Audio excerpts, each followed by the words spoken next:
जब देवदूत सरोज को पेरिका और हुफ्रिया के बीच होने वाले युद्ध का पता चला तो उसने राज्य कक्ष में जाकर रानी केटायून से अपनी चिंता व्यक्त की।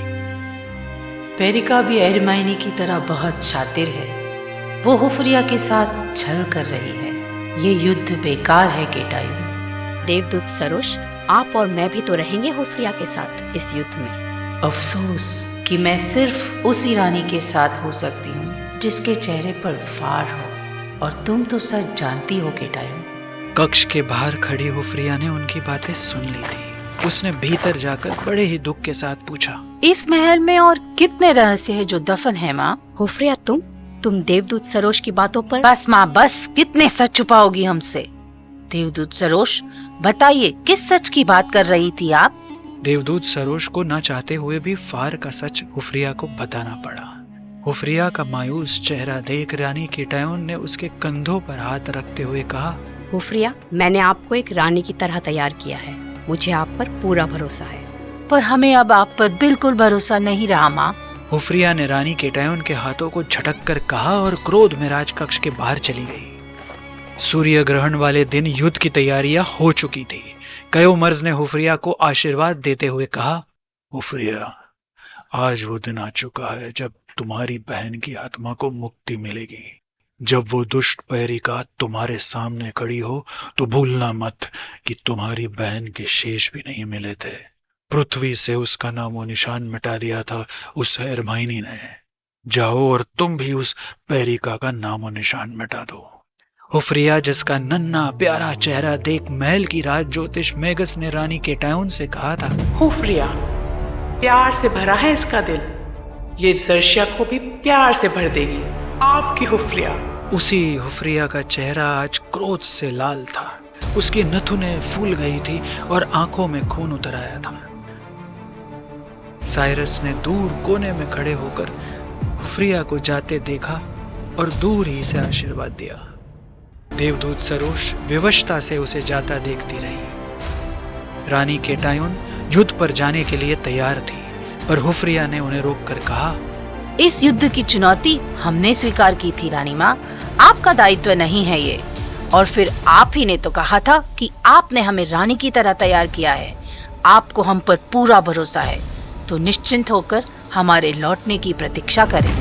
दोनों गुट आमने सामने खड़े थे। पेरिका दानवी सेना का नेतृत्व करते हुए एक तरफ और पशु पक्षी जंगली जानवरों की सेना का नेतृत्व किए हुफ्रिया दूसरी तरफ।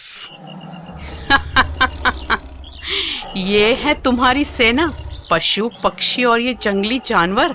मैंने तो हरमाइनी से सुना था कि तुम्हें केटायून ने खुद तैयार किया है। मुझे तो तरस आता है तुम पर और तुम्हारी इस सेना पर।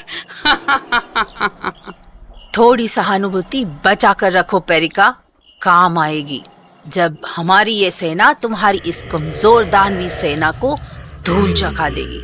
जर्शिया में तो क्या, तुम्हें पूरी पृथ्वी पर कहीं छुपने की जगह नहीं मिलेगी, ना तुम्हें ना तुम्हारी माँ अहिरिमाइनी को।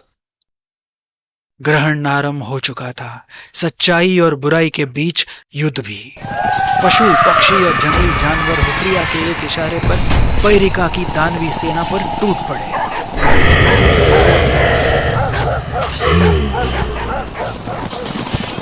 कुछ ही देर में पशु पक्षी और जंगली जानवरों की सेना पर काली दानवी शक्तियां भारी पड़ने लगी थी।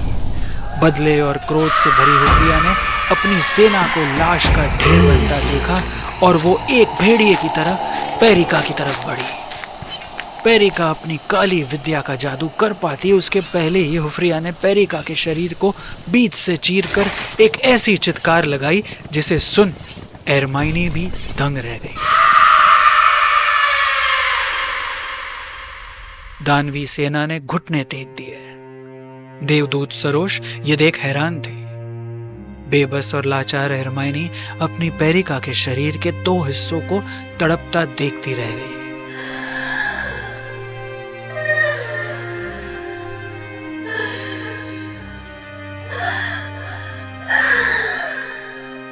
उसकी आंखों से पहली बार आंसू बहे, वो भी काले रंग के। सूर्य ग्रहण अपनी चरम सीमा पर था। चारों तरफ कुछ क्षणों के लिए अंधेरा छा गया। हरमायनी उस अंधकार में कहीं खो गई। सूर्य ग्रहण का प्रभाव कम होता जा रहा था।